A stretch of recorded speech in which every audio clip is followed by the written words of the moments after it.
dovremmo essere in linea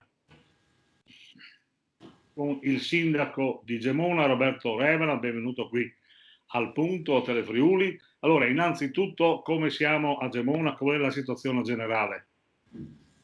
Beh, un saluto a lei, un saluto a tutti i telespettatori.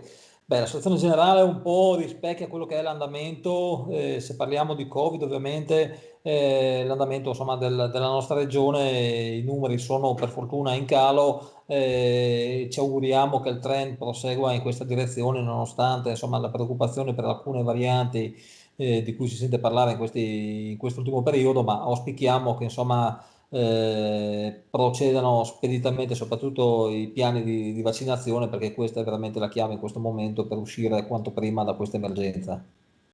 Ecco, ho visto che la minoranza, l'opposizione, come vogliamo chiamarla, le ha chiesto di istituire una commissione salute, no? Qual è la sua posizione, sindaco? Ma io non ho mai preconcetti, anzi sono sempre disponibile a cercare di cogliere anche spunti che arrivino da tutte le parti. Non abbiamo la verità in mano e credo ci sia stata una fase per la quale le decisioni nascevano proprio dal governo centrale e poi a cadere a livello regionale, a livello comunale, quindi non ci sarebbe stata, secondo me, almeno dal mio punto di vista, necessità di particolari commissioni. Credo che invece nella seconda fase mi immagino più il contributo possa arrivare anche proprio per la costruzione di nuovi modelli di assistenza di tipo territoriale che possono essere condivisi ovviamente con l'assessorato poi regionale e con l'ambito socioassistenziale, quindi ci possono essere dei percorsi che possono essere fatti anche assieme. Io non ho nulla in contrario, adesso valuteremo anche all'interno della maggioranza quali siano i percorsi più indicati, tant'è che anche nel nostro programma elettorale avevamo previsto l'istituzione della commissione, non l'abbiamo fatto perché poi sono sopraggiunte insomma una pandemia che nessuno avrebbe mai pensato di dover affrontare e soprattutto anche perché eravamo divenuti ad una variazione normativa che ci portava ad un nuovo modello di sanità anche legato al nostro nosocomio. Quindi credo che adesso si possa ragionare in tal senso e come dicevo non escludo né questa commissione né altre. Bene, allora, come sarà il comune di Gemona nell'ambito delle nuove, diciamo così, nuovo assetto amministrativo? Perché ormai le UTI sono chiuse, sono state, diciamo così, archiviate e voi avete sicuramente preso gli accordi con comuni, anche perché il comune di Gemona è un po' capofila, no? In sostanza.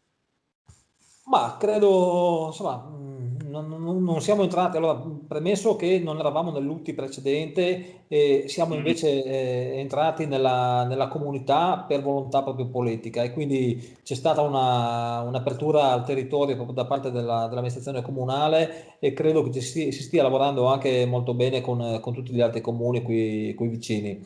È chiaro che bisogna dare una nuova prospettiva al territorio, abbiamo fatto una valutazione preliminare per capire quali funzioni debbano rimanere all'interno della comunità e quali possono essere invece condivise tra i vari comuni, privilegiando una forma associativa rispetto a quelle della comunità anche per non rischiare di subire arresti nel percorso, così come è accaduto negli ultimi 20 anni. Diciamo che insomma tra l'Unione dei Comuni prima, tra le UTI poi, ora le comunità, il percorso anche che ha interessato la riforma degli enti locali e le varie collaborazioni è stata interrotta troppo spesso per decisioni insomma, politiche sovracomunali sulle quali poco potevamo fare. Quindi credo che vada rafforzato il più possibile, almeno per quanto riguarda il nostro territorio, che per omogeneità e per vicinanza dei vari comuni siamo un bacino di 19.000 abitanti, quindi siamo un comune unito assieme di medie dimensioni, quindi molti ragionamenti sulla condivisione dei servizi e delle funzioni possiamo farla anche a livello comunale. Ecco, intanto le attività economiche stanno riprendendo, come stanno arrancando, perché cioè la pandemia continua e comunque Gemone sembra un punto di riferimento imperiale anche per gli altri comuni vicini, no? Quindi anche le attività probabilmente soffriranno un poco. Voi siete venuti incontro, mi pare, con un'agevolazione sulle tasse, quello che potete, eccetera, ma il monitoraggio che fa lei, sindaco, qual è? Allora, credo che ad un anno, insomma, dallo scoppio della pandemia, sia venuto il momento anche di capire e di differenziare, perché non tutta l'economia si è arrestata, ma ci sono una serie di attività economiche che hanno lavorato come negli ultimi anni, o addirittura qualcuno che ha avuto anche degli incrementi di fatturato e di redditività.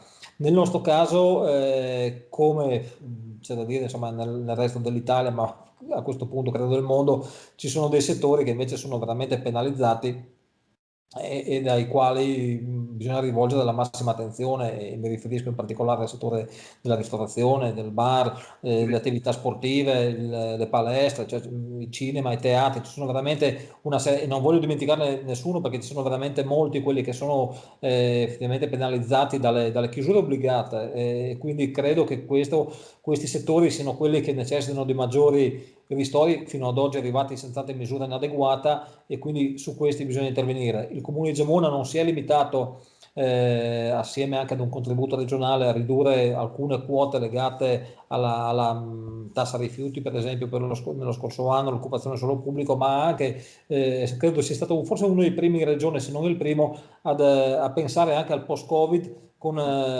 dei bandi proprio per degli investimenti. Ne faremo anche altri, sia legati ai ristori per delle attività commerciali, in particolare quelle del centro storico, che sono quelle che hanno sofferto di più, perché se l'asse della statale, tra virgolette, risulta penalizzata, però il traffico Sì, sì, sì. si è comunque ha ripreso un certo peso. I centri storici, venendo a mancare tutte quelle che sono le iniziative culturali, venendo a mancare gli eventi e quant'altro, e soprattutto quelli che sono stati i passaggi dei cicloturisti, soprattutto stranieri, che venivano in centro, questo ha generato senz'altro. Ovviamente siamo costretti a farlo anche perché le risorse a disposizione sono comunque limitate, e non è pensabile dare un contributo a pioggia per tutti che poi non servirebbe a nessuno. I centri storici necessitano una volta per tutte forse di una rigenerazione e di un ripensamento, e credo che anche l'ultima riforma che ha proprio emanato poco fa la Regione vada anche in questa direzione.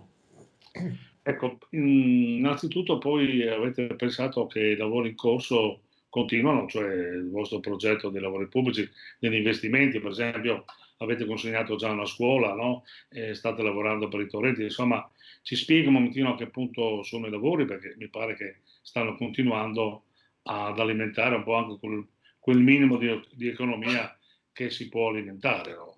Oltre a terminare un piano elettorale, insomma, amministrativo. Ma allora, premesso che tutte le iniziative che facciamo non le facciamo mai per un consenso, ma le facciamo perché crediamo veramente che ci sia necessità di una crescita del territorio e di una maggiore e migliore offerta da parte del nostro comune nei confronti della cittadinanza. Ci tengo prima di tutto a fare un plauso anche a tutti i miei collaboratori e alle maestranze comunali, perché dallo scoppio della pandemia mai questo comune è stato chiuso per nemmeno un giorno, nonostante le difficoltà ovviamente legate anche ai contagi. Dico questo perché anche e soprattutto agli uffici ho chiesto che soprattutto in questa fase ci sia un incremento della produttività, tra virgolette, e del cercare di sbloccare un numero maggiore possibile di cantieri, perché una politica di investimento può essere quella politica che può portare anche a dei risvolti economici che possono aiutare ovviamente molti settori. È chiaro che l'edilizia è un elemento trainante molto spesso, e il piano delle infrastrutture ha un ruolo determinante anche nella città, sia per gli interventi diretti e per le imprese, ma sia per le ricadute che queste generano. Quindi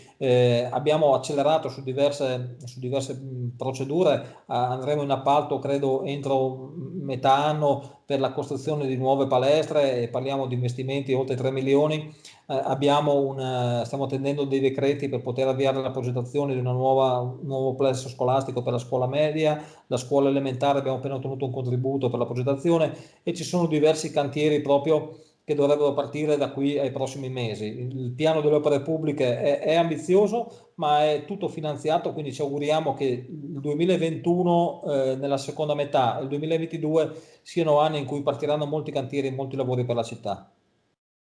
Ecco, parliamo un po' di politica, caro sindaco. Allora, visto che il governo, diciamo così, ha fatto un unplan, no?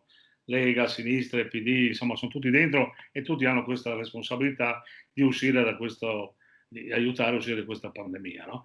In regione cambierà qualcosa secondo il suo modo di vedere o no? Sarà più agreement, più dialogo? Ma credo che la regione Friuli Venezia Giulia, ma così come credo anche tutte le altre regioni, abbiano un loro equilibrio trovato, insomma, e manterranno quell'equilibrio anche nei prossimi mesi.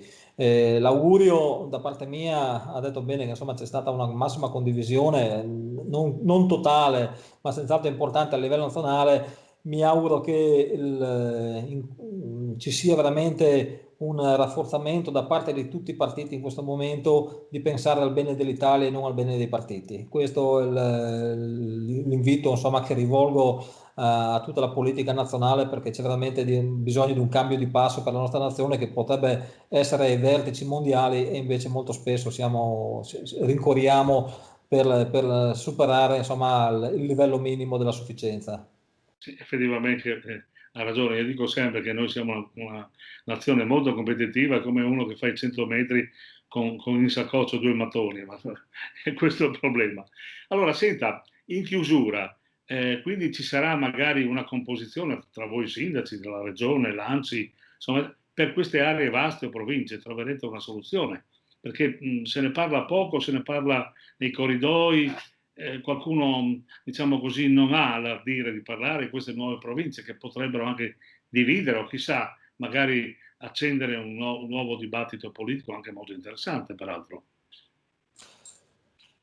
Allora, premesso che faccio l'amministratore e cerco di fare il sindaco nel miglior modo possibile, però esprimo un mio pensiero che è personale, non è politico. È chiaro che per una regione di 1.200.000 abitanti ci sono modelli che non è detto che siano replicabili in altre regioni con 8-10 milioni di abitanti. Quindi bisogna fare innanzitutto un'analisi di quella che è la nostra situazione. Non so nemmeno se sia replicabile l'esperienza delle due province autonome di Trento e Bolzano, sebbene siano delle esperienze che mi piacciono in modo particolare. È evidente che non è pensabile avere delle province forti, tra virgolette, ed una regione forte.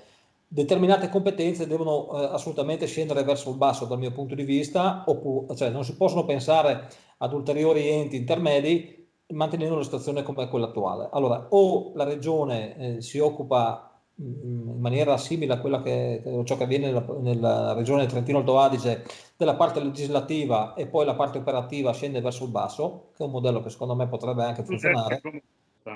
Più deleghe Comandi? ai comuni. Più deleghe ai comuni.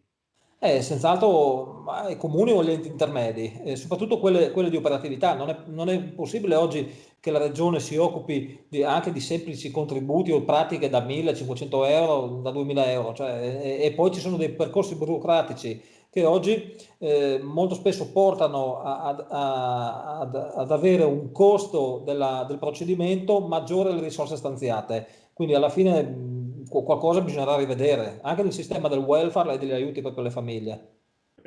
Mi pare che lei si è espresso molto, molto chiaramente. Bene, grazie Sindaco, naturalmente auguri per il buon lavoro e per Gemona che è sempre nel cuore di tutta la regione e naturalmente alla prossima. Grazie, grazie a voi, buona giornata.